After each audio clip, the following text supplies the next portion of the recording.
지난 시간에는 17세기에 파동이 어떻게 전달되는가 하는 이론을 가장 먼저 제안했던 하이헌스 원리에 대해서 공부했죠. 하이헌스 원리는 파동에 대해서 정성적으로 설명한다고 했습니다. 오늘은 역학적 파동과 전자기파라는 제목으로 강의합니다. 이 강의는 파동의 의미를, 파동의 개념을 확장한 것에 대한 설명입니다. 자, 그 얘기가 무슨 얘기인지 보겠습니다. 우리 앞에서 파동을 공부할 때 세상에 있는 것들은 모두 입자 아니면 파동으로 구분한다고 했죠. 왜 그러냐면 입자는 어떤 것이었습니까? 입자는 질량 덩어리가 직접 이동하는 것이 입자였습니다. 그런데 파동은 어땠습니까? 질량 덩어리가 이동하지 않고 이 줄에 이렇게 줄을 흔들면 줄에 파동이 전달되는데 이때 줄은 이동하지 않고 줄에 있는 모양만 이동했죠. 그래서 입자는 질량이 직접 이동하는 것이고 파동은 질량은 이동하지 않는 것이니까 세상에 어떤 현상이 있다면 입자 아니면 파동이겠죠. 질량이 이동하거나 이동하지 않으니까. 또는 입자는 어떤 성질을 갖고 있냐면 돌멩이가 입자입니다. 공간에서 작은 부분만 차지했죠. 그런데 파동은 어떻습니까? 공간의 넓은 부분을 한꺼번에 차지합니다. 그리고 이제 입자의 경우에는 두 입자가 또는 돌멩이 두 개가 만나면 어떻게 됩니까? 충돌하죠. 그런데 파동의 경우에는 충돌하지 않고 겹쳐집니다. 겹쳐지면서 무슨 현상을 보이냐면 간섭 현상을 보입니다. 그래서 우리는 어떻게 얘기할 수 있냐면 어떤 대상이 입자이면서 동시에 파동인 것이 가능한가 이렇게 물어보면 그게 가능하지 않다. 이건 논리적으로 가능하지 않다라고 생각하겠죠. 그리고 17세기에는 자연에서 관찰되는 현상은 예외 없이 입자 또는 파동 중에 하나라고 생각했으니까 무엇인가가 있으면 그게 파동인지 입자인지 구분하는 게 이제 궁금했겠습니다. 그런데 그때 빛이 입자와 파동 중에 빛이라는 현상이 자연에 있는데 그 빛이 입자와 파동 중에 무엇에 해당하는지를 바로 알 수가 없어서 이게 논의의 대상이 되었던 것이죠. 그런데 이 빛이 입자이냐 파동이냐라고 하는 중에서 파동이라고 생각하는 사람들이 많았는데 그 중에서 빛이 입자라고 주장한 최초의 사람이 있었으니 그가 누구냐면 우리가 잘 아는 바로 뉴턴입니다. 뉴턴이 어떤 사람이었습니까? 이 사람은 케임브리지 대학에 입학해가지고 이제 있었는데 그때 그 베로 교수라고 하는 분이 뉴턴의 능력을 인정해서 바로 루카시안 교수로 임명을 했습니다. 베로 교수의 후임으로. 그리고 이제 그 런던의 흑사병이 유행하던 시기가 1665년에서 1666년인데 그때는 다들 집에 내려가야지 됐습니다. 그 고향에 내려가서 바로 물리학의 기초가 되는 뉴턴의 운동 법칙과 이제 그 만일력 법칙을 이때 생각했다라고 하는 거죠. 그리고 나중에 프린키피아로 발표를 했습니다. 그리고 우리가 지난 시간에도 얘기했지만 두 번째 저서가 무엇이었습니까? 이게 1704년에 출판한 광학인데 여기서 뉴턴은 무엇이라고 주장했냐면 빛이 미세한 질량 입자들의 흐름이다라고 주장한 것입니다. 그래서 이런 업적들을 한 다음에 뉴턴은 그 다음에는 1696년에는 이제 정부 당국의 조폐국장으로 임명되고 그 다음에는 조폐청장으로 취임해가지고 1727년 사망할 때까지 이제 그 직을 유지하면서 런던의 이제 그 고위층 사교계에서 이제 잘 지냈다라고 알려져 있습니다. 그리고 1727년에 사망할 때는 뉴턴의 장례식은 화려하고 장엄하게 진행됐고 이후에는 이제 과학자로서는 최초로 웨스트민스터 사원, 여기는 이제 뭐 왕이라든가 귀족이라든가 이런 사람들이 안장되던 곳에 이제 뉴턴이 안장되었다라고 하죠. 그러면 뉴턴은 어떻게 해서 빛이 입자라고 주장했냐면 그냥 앉아서 이렇게 하다가 깨달은 것이 아니라 실험을 많이 했습니다. 어떤 실험을 했냐면 이제 자기 방을 완전히 빛이 안 들어오게 막은 다음에 문에다가 이렇게 작은 구멍을 냈습니다. 그러면 이제 빛이 들어오죠. 그러면 이 빛에다가 무엇을 이제 통과하게 했냐면 프리즘을 통과하게 했습니다. 그랬더니 어떻게 되겠습니까? 빨주노초 파남보로 이제 나뉘죠. 당시에 프리즘에서 이렇게 색깔이 나뉘는 것은 이 프리즘에 가지고 있는 불순물 때문이다. 뭐 이렇게 사람들은 생각을 했습니다. 근데 뉴턴은 또 어떤 실험도 했냐면 이 프리즘을 거꾸로 이렇게 연결을 시켰습니다. 그랬더니 어때요? 백색광이 다시 나왔습니다. 만약에 이게 불순물 때문이라면 이런 일이 벌어지면 안 되죠. 더 많이 분리가 돼야 되겠죠. 자, 이런 실험을 아주 철저하게 한 다음에 이제 어떤 걸 알았냐면 빛에 있는 노란색 빛은 절대로 다른 것과 섞이지 않고 결국 노란색으로 그 속에 있고 빨간색 빛은 빨간색으로 그대로 있다. 그것들이 다 하나의 입자 알갱이가 돼가지고 우리 눈에 들어올 때 그런 빛을 인식하게 한다. 이래서 빛의 입자설을 주장하게 됐다라고 하는 것입니다. 근데 이제 문제는 사실은 뭐냐면 빛이 눈으로 봐가지고는 이게 입자인지 파동인지 금방 구분할 수 없다는 것이죠. 그럴 때는 어떻게 합니까? 그럴 때는 성질을 보고 알죠. 누가 이제 사람을 보고 예쁘다 또는 밉다 하는 건 얼굴 보고 그냥 알지만 착하다 또는 고약하다 이런 거는 성질을 보고 알아야 되죠. 그런 거나 비슷하다고 할 수가 있겠습니다. 그러면 입자로 대표적인 성질이 바로 뭐가 있냐면 입자는 두 입자가 만나면 충돌하는데 그때 무엇이 보존이 되냐면 이렇게 운동량이 보존이 됩니다. 그리고 파동의 경우에는 두 파동이 만나면 간섭을 하는데 그래가지고 어떤 결과를 줍니까? 바로 이런 간섭해가지고 간섭 무늬가 나타나죠. 그래서 이건 우리가 어디에서 알았습니까? 당구 게임에서 항상 이런 거를 이용합니다. 두 개의 입자가 충돌하는 것을. 그리고 이제 파동에서는 간섭 무늬가 생기는 것을 보고 그게 이제 파동이구나 하는 것을 아는 것이죠.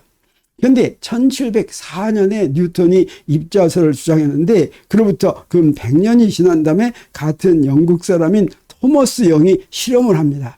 이 토머스 영은 어떤 사람이냐면 다재다능하고 처음에는 의사였습니다. 그러다가 물리학자, 생리학자, 언어학자, 그다음에 뭐 여러 개의 국어를 외국어를 같이 할 수 있는 그런 능력을 가지고 있는 사람이었고 이 영이라는 사람은 어디서도 나오냐면 고체의 탄성 여기서도 나오죠. 우리가 앞에서 했었죠. 역률 이 역률을 도입했습니다. 이때 토머스 영은 1801년에 이중 슬릿 실험으로 빛이 간섭무늬를 만드는 걸 관찰을 했습니다.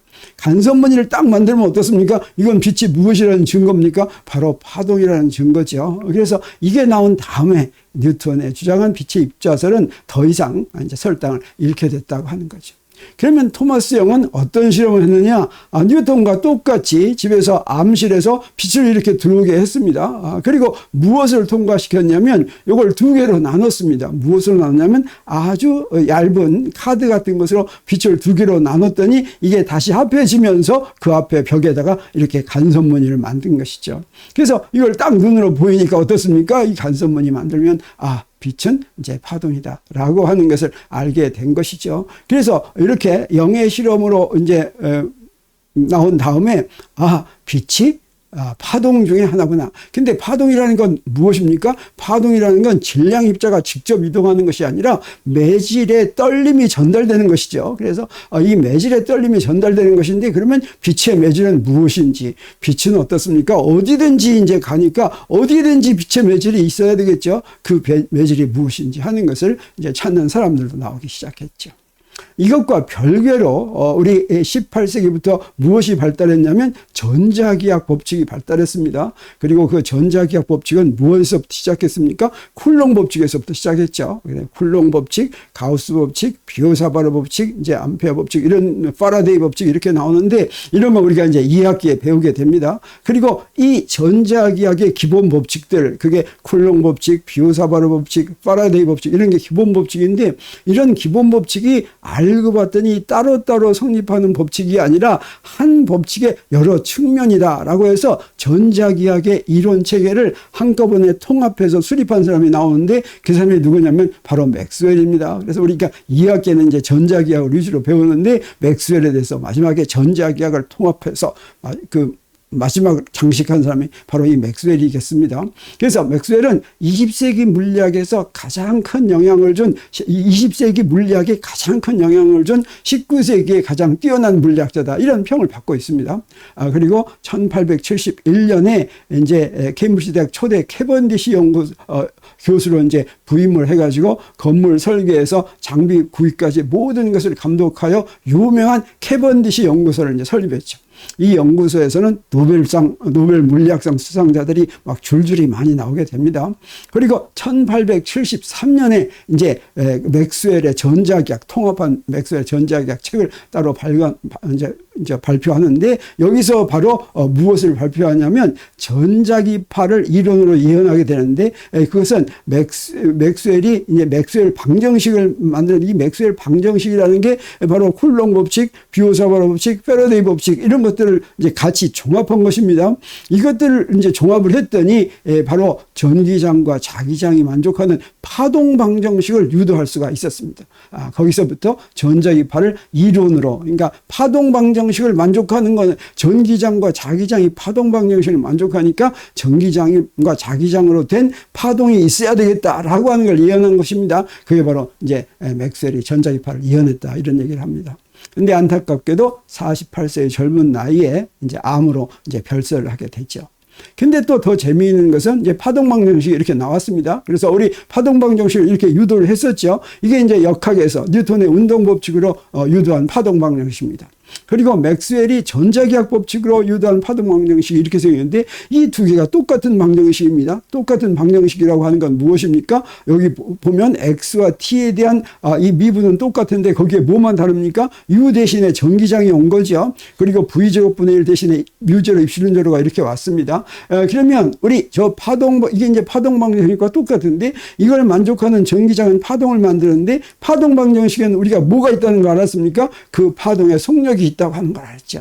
자, 요게 바로 이제 파동방정식의 속력분의 1이 되겠습니다. 그래서 여기서부터 뭘 알 수가 있어요? 여기서부터 이 전자기파의 속력은 이렇게 된다라고 하는 걸 알 수가 있는데, 여기서 뮤제로와 입실론 제로는 바로 무엇이냐면, 전기장에 대한 쿨롱 법칙에서 나오는 비례상수, 그 다음에 입실론 제로는, 그 다음에 이건 이제 진공의 유전율이라고 하는 거죠. 뮤제로는 이제 전자기에서 나온 자기장에 대한 비오사바르 법칙에서 나오는 이제 그 계수입니다. 비례상수입니다. 그리고 이거는 진공의 투자율이다라고 하는 것인데, 이 입실론 제로와 뮤제로는 바로 진공의 성질입니다. 그래서 우리 전기장에 대한 쿨롱 법칙을 우리 이렇게 쓸 수가 있는데, 이 앞에 4파 입실론 제로분의 1 이게 나오는데, 이 4파 입실론 제로분의 1은 이 개수는 우리가 잘 알죠. 8.99 곱하기 10의 9승에서 이렇게, 이게 SI 단위로 이렇게 되는 것입니다.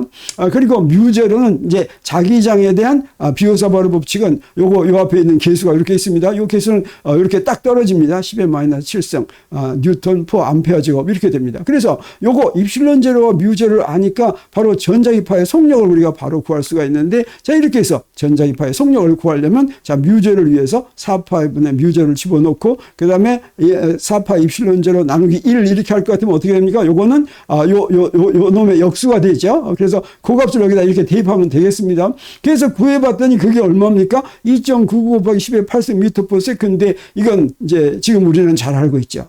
그리고 사실은 1865년 정도에 프랑스에서 정밀한 실험에 의해서 빛의 속력을 측정했습니다. 토니바퀴를 이용을 해서. 그랬더니 바로 요 값이 딱 나왔어요. 비슷한 시기에.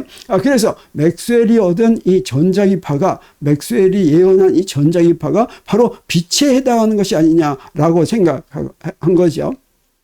그렇다면 이 전자기파가 이제 파동이라면, 그러면 매질이 반드시 있어야 되겠죠. 그래서 이 매질을 본격적으로 찾는 그런 이제 실험들이 이제 진행이 됩니다. 그래서 근데 이 매질은 없다라고 딱 종지부를 찍은 사람이 있으니까, 그게 바로 누구냐면 바로 아인슈타인입니다. 그래서 오늘 강의에는 아주 그 훌륭한 유명한 그 첫 번째, 두 번째, 세 번째 이런 물리학자 다 나오죠. 그래서 이 아인슈타인은 독일 사람인데, 독일에서 출생하고 이제 독일에서 고등학교까지 있다가 스위스 추리 공과대학을 졸업했습니다. 그리고 1900 졸업하고 나서 이제 할 일이 없어서 스위스 특허청에 임시직으로 근무하면서 요 유명한 3개의 논문을 이제 발표했죠. 그리고 1905년에 발표한 특수상대성 이론 논문에 빛의 매질은 존재하지 않는다라고 하고 특수상대성 이론을 이제 그 이론을 만들었죠. 그리고 그 뒤에 1915년에 일반상대성 이론을 발표하고 1933년에는 미국으로 망명해서 이제 미국에서 죽었습니다. 자, 그러면 이제 어떻게 됩니까? 우리 이 전자기파가 이제 파동의 일종이다라고 생각하고 매질을 찾았는데 결국 매질이 없다라고 하는 얘기는 우리한테 무슨 생각을 하게 합니까? 그거 좀 이상한 거죠. 그래서 파동 개념을 확장하게 됩니다. 그래서 지금까지 한 것을 좀 정리해 볼 것 같으면 17세기는 어땠습니까? 세상에 존재하는 것은 무엇이나 입자 또는 파동이라고 생각했습니다. 그리고 빛이 입자인지 파동인지에 대해서 궁금해하기 시작했죠. 그래서 우리가 지난 시간에 파이 헌슨 하이 헌슨은 어떻다고 그랬습니까? 빛이 파동이라고 생각하고 그 파동의 원리를 이제 하이원스 원리를 만들고 그거에 대한 책도 이제 발표했다라고 했죠. 그리고 18세기는 어떻습니까? 뉴턴이 이게 18세기라고 얘기한 건 1704년이니까 이게 18세기가 된 것입니다. 프리즘을 이용한 실험 후 이제 그 빛은 미세한 질량 입자들의 움직임이라고 이렇게 주장을 한 것이죠. 그리고 이제 19세기에 이제 1801년이니까 바로 19세기 들어간 거죠. 파동의 증거인 빛의 간섭 무늬를 관찰해서 이제 빛은 파동이구나 하는 걸 알았고, 그 다음에 맥스웰이 어땠습니까? 전자기 이론으로부터 전자기파가 이제 전자기파를 이론적으로 이해하고, 또 그로부터 한 20년 후에 헤르츠라고 하는 사람이 실제로 전자기파를 만들었습니다. 그래서 빛은 입자와 파동 중 파동이라고 믿고 이제 매질을 본격적으로 빛의 매질을 본격적으로 찾기 시작했죠. 그리고 나서 20세기에 어떠냐면 유명한 마이클슨과 몰리가 빛의 매질을 찾기 위한 실험을 합니다. 그 전에도 빛의 매질을 찾기 위한 실험을 하는 사람들이 많이 있었지만 찾을 수가 없었는데, 찾을 수가 없어도 사람들이 크게 놀라지 않았습니다. 왜 그러냐면 빛처럼 빨리 움직이려면 우리가 앞에서 파동에서 했었죠. 파동에서 이제 그 파동의 속력은 매질에 의해서 결정이 되는데, 그 매질에 의해서 뭐 줄에 생기는 거 또는 이 부피에 생기는 거 이랬으면 그 파동의 속력이 어떻게 됐습니까? 루트 로분의 역률 그랬죠. 그러니까 로분의, 그런데 빛의 속력이 굉장히 크니까 로가 어때야 되겠습니까? 굉장히 작아야 되겠죠. 이렇게 굉장히 작은 거를 측정하기가 어려워서 당시 하는 실험으로는 그렇게 밀도가 작은 빛의 매질을 찾기가 어렵겠구나라고 생각했는데, 마이클슨 몰리는 아주 빛의 간섭을 이용한 굉장히 정밀한 실험 장치를 만들었습니다. 그래서 그 실험 장치 가지면 빛의 매질이 아무리 밀도가 작아도 측정할 수 있을 것이라고 그렇게 생각했는데, 그걸 측정하지 못했다는 그런 실험 결과를 나왔습니다. 그리고 그 뒤에 그 결과와 그 다음에 특수상대성 이론을 만드는데 빛의 매질은 없다라고 하는 것이 필요했죠. 그래서 빛의 매질은 없다고 아인슈타인이 이제 이렇게 딱 종지부를 찍은 것입니다.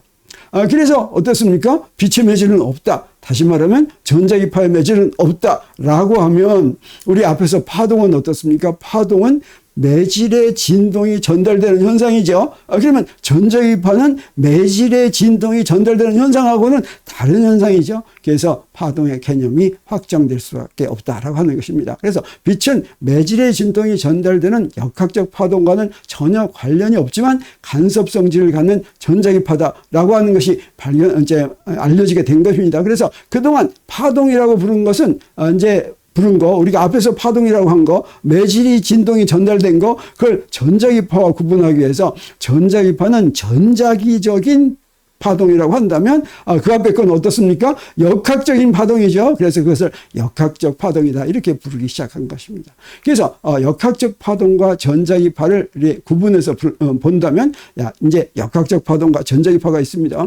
그러면 역학적 파동은 무엇입니까? 매질을 구성하는 각 부분의 진동이 전달되는 현상이고, 그 다음에 이건 무엇에 의해서 전달됩니까? 뉴턴의 운동 방정식에 의해서 전달됩니다. 그리고 전자기파는 무엇이에요? 변화하는 전기장과 자기장이 전달되는 현상인데, 이건 이제 우리가 다음 학기에 배우게 됐지만 패러데이의 전자기 유도에 의해서 전기장과 자기장이 바뀌는 전기장은 자기장이 되고 바뀌는 자기장은 전기장이 되면서 서로 전달되는 현상이 바로 전자기파입니다. 그래서 역학적 파동은 무엇에 의해서 만들어졌느냐? 뉴턴의 운동 법칙에 의해서 만들어진 파동 방정식이다. 그 다음에 전자기파는 무엇에 의해서 만들어졌느냐? 전자기학 현상에 대한 맥스웰 방정식에서 유도한 파동 방정식이다. 근데 이 두 개가 똑같은 성질을 가지고 있습니다. 왜 똑같은 성질을 가지고 있냐면 두 개 다 이 파동 방정식이나 이 파동 방정식이나 어떻습니까?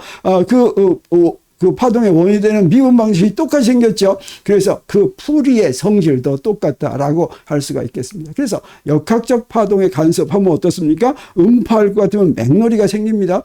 이게 바로 역학적 파동의 간섭입니다. 수면파 하면 이렇게 간섭무늬를 이렇게 볼 수가 있죠. 이게 수면파의 간섭입니다. 빛은 어떻습니까? 바로 이런 간섭무늬가 생긴다고 하는 것이죠. 여기서부터 우리 이 전자기파와 역학적 파동은 똑같은 성질을 가지고 있지만 둘은 다른 현상이다. 그래서 이것을 우리가 뭐라고 부르냐면 파동의 파동 방정식을 만족하고 이건 맥스웰 방정식을 만족하는 두 개의 서로 다른 현상인데 역파동의 의미가 확장된 것이다라고 하는 것이죠. 그래서 우리 빛을 역학적 파동하고 똑같이 취급하면 안 되겠습니다. 이건 전혀 다른 현상입니다. 단지 뭐만 같습니까? 성질만 같죠? 뭐가 어떤 성질이 같습니까? 간섭한다는 성질과 같은 것이죠. 그래서 이게 좋은 비유가 될지 모르지만 이런 비유를 한번 해보겠어요. 봤더니 어떻습니까? 동물들이 많이 있는데 발이 2개인 건 전부 뭡니까? 새죠. 그 다음에 발이 4개인 건 전부 뭡니까? 짐승이죠. 근데 저기서 사람이 나왔습니다. 사람은 어떻습니까? 발이 몇 개입니까? 2개죠. 그러면, 사람은 그러면 새구나. 이렇게 얘기하면 되겠습니까? 안 되겠습니까? 발이 2개라는 새라는 건 공통점은 가지고 있지만, 사람은 절대로 새가 아니죠. 마찬가지로 전자기파도 역학적 파동하고 간섭한다는 똑같은 성질은 갖고 있지만 이게 역학적 파동의 의미의 파동은 아닙니다. 전혀 다른 현상이다 라고 하는 것을 우리가 이해하는 것이 좋겠습니다. 그런데 우리 이렇게 해서 파동의 개념이 확장이 돼서 파동을 역학적 파동과 전자기파 하면서 이제 새로운 파동이 하나 여기에 추가된 것입니다. 그래서 간섭의 성질을 갖는 걸 우리가 파동이라고 불렀는데 우리 다음 시간에 파동의 개념이 한 번 더 확장이 됩니다. 그건 무슨 얘기인지 다음 시간을 기대해 주기 바라겠습니다.